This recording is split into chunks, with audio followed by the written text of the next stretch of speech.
Včeraj sem podpisal sklep, da sklepom sem ugotovil to, da pristajam kot župan na prvotnem stališču komisije oziroma ki ga je sprejela in nismo ugodili pritožbi Mačje hiše zaenkrat, ker v Mariboru še velja pravna država in pravni red in temu tudi sam kot župan sledim. Ne glede na polemike in potikanja in zbore in pritožbe, ki se kakorkoli dogajajo po mariborskih ulicah. Možnost je sprožiti postopka na upravnem sodišču, to je njihova pristojnost. Mi želimo, da čim prej poskrbimo za živali v azilu, da snaga poskrbi za funkcioniranje normalno na takšen način, kot je predlagala. Sem pa prepričan, da vsi, ki ste se danes tukaj zbrali, predvsem pa občani, se bodo lahko kar po mesecu ali dveh prepričali, da azil dobro funkcionira, da so bile neupravičene tiste polemike, ki so se pojavile tako na ulicah ali pa nekaterih časopisih. Kot prvo sem to pred par minutami izvedel, da je župan izdal ta sklep. Seveda smo po tej strani veseli, da smo bili izbrani, da bomo dobili to priložnost. Kar se tiče, kdaj lahko začnemo delati, nekako računam, da v roku enega meseca, glede na to, da so te prijave, objave za delovna mesta bila zunaj, rok prijave je 2 tedna, da izberemo te ljudi, seveda računamo tudi na kar nekaj ljudi iz obstoječega azila, tako da lahko potem kar takoj začnemo z delom. Veterinar ali pa veterinarka bo tudi vodja zavetišča. Hkrati smo pa iskali enega veterinarskega tehnika, ki bo seveda veterinarju pomagal pri teh raznih administrativnih poslih, pa konec koncev tudi pomoč pri raznih posegih, ki so potrebni. In pa 3 oskrbnike, se pravi skupno 5 ljudi iščemo. Po mojem bodo imeli predvsem stališče, da se spava tista žival, ki je bolna ali pa ki se je več ne da pomagati. Mi dobimo koncesijo z nekim dnem, ko začnemo to zadevo upravljati, tako da mi nismo odgovorni za pretekle dolgove. Seveda za plače mislim, da to tako ni, okrog tega nekih posebnih vprašanj, bolj je problem okrog te infrastrukture, se pravi plina, ne vem kak je z elektriko, z komunikacijami, ponavadi je tako, da te malo izsiljujejo, če ne plačaš, ne boš naprej dobil. Tako da ne, ampak načeloma snaga ni odgovorna za te pretekle dolgove. Kar se tiče finančno, nikoli nismo računali, da bi to bila neka profitabilna dejavnost. Mi bomo popolnoma zadovoljni skupaj seveda za občino, da bo to nekje na pozitivni nuli. Za naprej, mi smo pripravili ta poslovni načrt, ki smo ga tudi v našo prijavo za pridobitev te koncesije tudi dali. Tukaj se nam zadeva izide in jaz mislim, da bomo uspeli doseči to zadevo, tam je tudi kar nekaj denarja v smislu donacij. Moram reči, da ko smo se bili na obisku v Ljubljani, v zavetišču Gmajnice, mislim, da bomo kar, bi rekel, lahko dosegali tiste donacije, ker so njihove donacije kar bistveno višje. Dobro, se je tudi večje okolje, večja tudi kupna moč oziroma v tem predelu Slovenije, tako da mislim, da smo zelo realno načrtovali in na strani cen, ki smo jih predstavili, in na strani, bi rekel, še teh drugih prihodkov, ki jih računamo. Denar zadnji, ki je šel, ki bi moral iti v ogrevanje, pa je šel baje za izgradnjo povsem nepotrebne kapelice, kot so nam povedali v azilu. Tega več ne bo.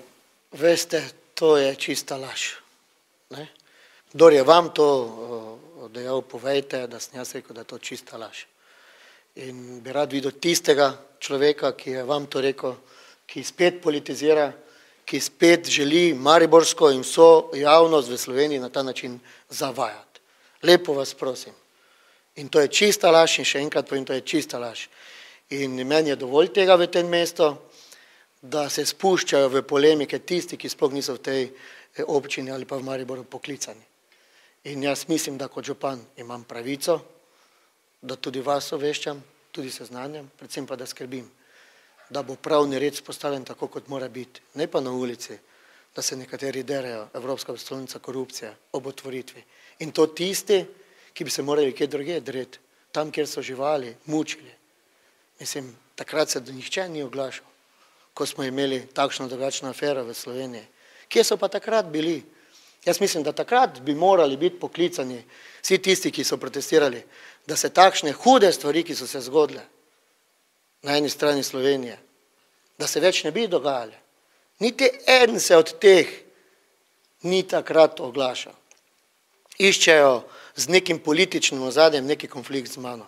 Jaz se ne bom z njimi prepiral. Jaz lahko iščem pravico ali pa oni samo na sodišču in se mi zdi, da prav, če prav ne nasprotujem takšnim protestom. Je pa žalostno, če je med protestniki gospa, ki sedi v mestnem svetu, je pa žalostno, če je med protestniki tista gospa, ki tudi prijavlja svoje projekte znotraj zavoda EPK in je žalostno tudi, da je med njimi tudi tista gospa, ki bi morala biti navdušena nad našo Evropsko prestolnico kulture. In če nekdo izkorišča in zlorablja na ta način, da želi pritegniti pozornost, ko imamo otvoritev Evropske prestolnice kulture, je to njihovo osebna odločitev. Sam seveda moram reči, da mene ni to prizadelo, do mene niso prišli, do mestne občine, tudi po Facebooku sem že večkrat komu napisal, pridite do mene, ignorirajo dokument, pa nekateri, ki ste danes tukaj zbrani. Tudi ta dokument, ki smo ga dobili od Ursa, zanimivo, da ga novinarji ignorirajo, da za njih to ne pomeni nič. Jaz sem pa župan in jaz moram upoštevati vsaki uradni dokument, ki ima uradni pečat, kaj na njem piše. In to me morate razumeti. Če bo pa upravno sodišče ali pa kjer drugi organ države drugače odločilo, bom pa tudi tisto spoštoval. Jaz sem pa prepričan, da drugače ne more odločiti, kot je. In takšne intrige, ki se dogajajo v zadnjem letu dni v tem azilu, prosim vas lepo, vprašajmo se, kdo je za tem. Naenkrat se pojavi gospod Andrej Okreša, pa njegova problematika. Nihče ni pisal od vas ali pa poročal, da to, kar so njemu očitali, da je v zapisniku pisalo, koliko bi ne on imel denarja iz zavetišča in zakaj ga je imel. To nihče ne pove. Samo da se piše, da se graja, da se napada. Ali imamo otvoritev gondole narobe, ali imamo lutkovnega, vse narobe, ali imamo otvoritev azila, vse narobe, ali imamo otvoritev največjega dogodka v Sloveniji in v Evropi, vse narobe. Nekateri nam dajo osmrtnico čez celo stran, v enem iz slovenskih dnevnikov v sobotni prilogi. Res jaz imam debelo kožo. In to zadnje čase je zelo debela. Imamo dvojne kriterije v tej državi, želim si samo pravne države. In dobeni protesti ne bodo spremenili pravne države ali moje odločitve.